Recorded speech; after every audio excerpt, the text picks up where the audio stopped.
Hello दोस्तों, कैसे हैं? उम्मीद करते हैं आप लोग अच्छे होंगे। हम आपके लिए एक मैथ का भिविया क्वेश्चन लेकर जो बड़े मार्क में पूछे जाते हैं। क्वेश्चन आपके पास है, आंधी आने से एक पेड़ टूट जाता है और टूटा हुआ भाग मुड़ जाता है कि पेड़ का शिखर जमीन को छूने लगता है और इसके साथ 30 डिग्री का कोण बनाता है।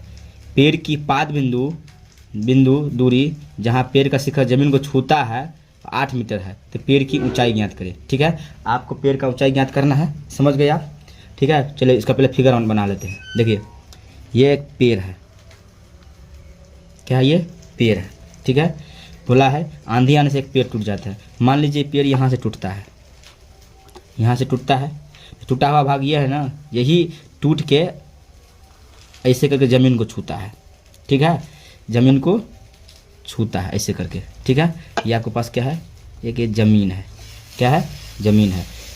ये पेड़ था पूरे, ये पेड़ है, ये जो भाग है ना, ये भाग यही टूट के ये ज़मीन को छू रहा है। तो बोला गया है पेड़ का शिखर ज़मीन को छूने लगता है, तो ये पेड़ का जो शिखर है ये टूट के ज़मीन को छूने लगता है। इसके साथ 30 डिग्री का कोण बनाता है। कितना डिग्री का बनाता है? 30 डिग्री का कोण बनाता है। ठीक है, तो पेड़ की पाद बिंदु जहाँ पेड़ शिखर जमीन को छूता है 8 मीटर है, तो पेड़ का जो पाद बिंदु है और जहाँ पेड़ जमीन को छूता है, ये दोनों की दूरी कितना दिया हुआ है? 8 मीटर। इसको हम 8 मीटर बोल सकते हैं, ये पूरा 8 मीटर दिया हुआ है। ठीक है, कोई दिक्कत? कोई दिक्कत नहीं। तो पेड़ की ऊंचाई निकालने बोला गया है, तो पेड़ की ऊंचाई तो पूरे ये है। ठीक है, आपको पूरा ये निकालना है। ठीक है, तो फिर इसको नाम दे देते हैं। ठीक है, ये ए हो गया, इसको हम बी मान लेते हैं, इसको हम सी मान लेते हैं, इसको हम डी मान लेते हैं। ठीक है, तो पेड़ की ऊंचाई पूरा हो कितना आ गया है? ए सी हो गया है। ए सी क्या है? पेड़ का ऊंचाई है। ए सी को हम क्या कर सकते हैं? A B plus B C भी कर सकते हैं। पेड़ की ऊंचाई यही नहीं हुआ? ठीक है, चलिए उसको निकालते हैं। तो आपको देखिए, ये बी सी जो है यही टूट के जमीन में छू रहा है। बी सी बी डी के क्या होना चाहिए? बराबर होना चाहिए, क्योंकि बी सी ने टूटा है जो जमीन में छू रहा है, तो बी सी और बी डी क्या होगा? बराबर होगा। तो आपको ये मालूम है। ठीक है, यदि आपको ये भी निकालना पड़ेगा, ये निकल गया तो आपको पहले एक त्रिभुज की मदद से पहले आपको ए बी निकाल लेते हैं। ए बी निकाल लेंगे तो ये भुजा मालूम हो गया। फिर एक बार क्या करेंगे, हम ये निकाल लेंगे, ये मालूम हो जाएगा, ये मालूम हो जाएगा, तो दोनों को जोड़ देंगे, ये पूरा कितना हो जाएगा? ए सी हो जाएगा। ठीक है, चलिए यहाँ पर लिखते पहले प्रश्नानुसार। प्रश्नानुसार क्या हो रहा है? देखिए, बी सी जो है किसके बराबर है? बी डी के बराबर लिख दिए हम। कोई दिक्कत? कोई दिक्कत नहीं। पेड़ की ऊंचाई, पेड़ की ऊंचाई क्या आ रहा है? पेड़ की ऊंचाई क्या है? A B plus B C. देखिए, A B plus B C हो ना, ए सी हो रहा है। ठीक है, ए सी इसी के बराबर है। ठीक है, लिख दिए हम। कोई दिक्कत? आप त्रिभुज ले लेते हैं एक। देखिए, हम त्रिभुज पहले लेंगे ए बी डी में, त्रिभुज ए बी डी में लेंगे। त्रिभुज एक ही बना है, सॉरी, ए बी डी में लेंगे। हमको आधार मालूम है, लंब निकालना है। जो मालूम रहता है, जो निकालने के लिए बोला जाता है, उसी के बीच संबंध रखा जाता है। ठीक है, हम पहले लंब निकाल लेते हैं। ठीक है, लंब निकालने के उसके बाद हम क्या करेंगे? कर्ण भी निकालेंगे। ठीक है, जो मालूम है, जो निकालने के लिए बोला जाता है, उसी के बीच में संबंध रखा जाता है। या लंब बटा आधार लिख सकते हैं, या आधार बटा लंब लिख सकते हैं। तो वही लिखते हैं, लंब बटे आधार होता क्या है? ये tan थीटा। ठीक है, लंब आपके पास है इसका ए बी, आधार क्या है? ए डी,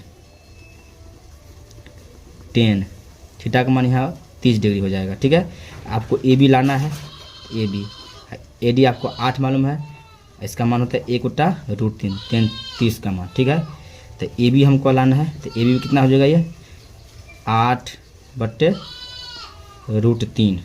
ठीक है, देख लीजिए, ये भी 8/√3 आ गया। ठीक है, अब आगे करते हैं। पुनः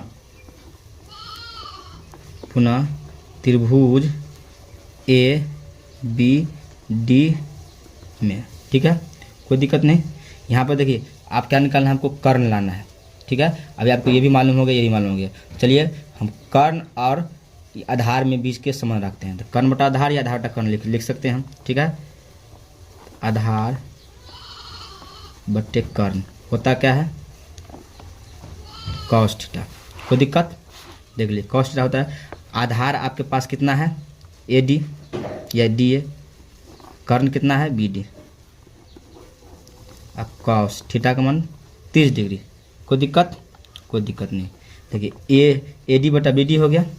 जो मान मालूम उसको लिख देते हैं। देखिए ए डी मालूम हमको 8, अब बी डी हमको लाना ही है, थोड़ा हिल रहा है सॉरी, बटे बी डी और कॉस का मान होता है √3/2। यहाँ से बी डी भी निकल गया, तो बी डी कितना हो जाएगा 8 दूनी 16, 16/√3। देखिए बी डी को √3 गुना करके बी डी √3 बी डी 8 दूनी 16, इसे हटाएंगे ये बट्टे में चला जाएगा। ठीक है, कोई दिक्कत नहीं। अब ये मालूम हो गया, आपको पहले बता दिए हैं। देखिए आपको पहले बता दिए हम बी सी ही बी डी है। ठीक है, तो आपको बी सी भी मालूम हो गया और ए बी मालूम है, दोनों को जोड़ देंगे तो ए सी हो जाएगा। ए सी क्या है, A B plus B C. तो पेड़ की वही ऊंचाई आपको निकालना है, यहाँ लिख देते हैं पेड़ की ऊंचाई बराबर A B plus B C या बी डी। ठीक है, बी डी। तो ए बी को 8/√3 मान आया है, और बी डी कितना है 16/√3। दोनों को भिन्न जोड़ कर देते हैं। √3 लघुत्तम 8 + 16 24/√3। इतना मीटर इसका आंसर हो गया। और √3 को क्या करते हैं ऊपर ले जाते हैं, परमेकरण कर देते हैं। ठीक है, तो क्या करेंगे √3 को ऊपर नीचे √3 से गुना कर देंगे, ये हो जाएगा 24/√3 और √3 को गुना करें तो 3 हो जाएगा। तो 3 × 3 3 × 8 24, यानी कि 8√3 मीटर पेड़ का ऊंचाई हो गई। ये आपका आंसर हुआ। ठीक है, वीडियो आपको अच्छा लगे तो लाइक कीजिए, सब्सक्राइब कीजिए, शेयर कीजिए। Thanks for watching. जय हिंद, वंदे मातरम।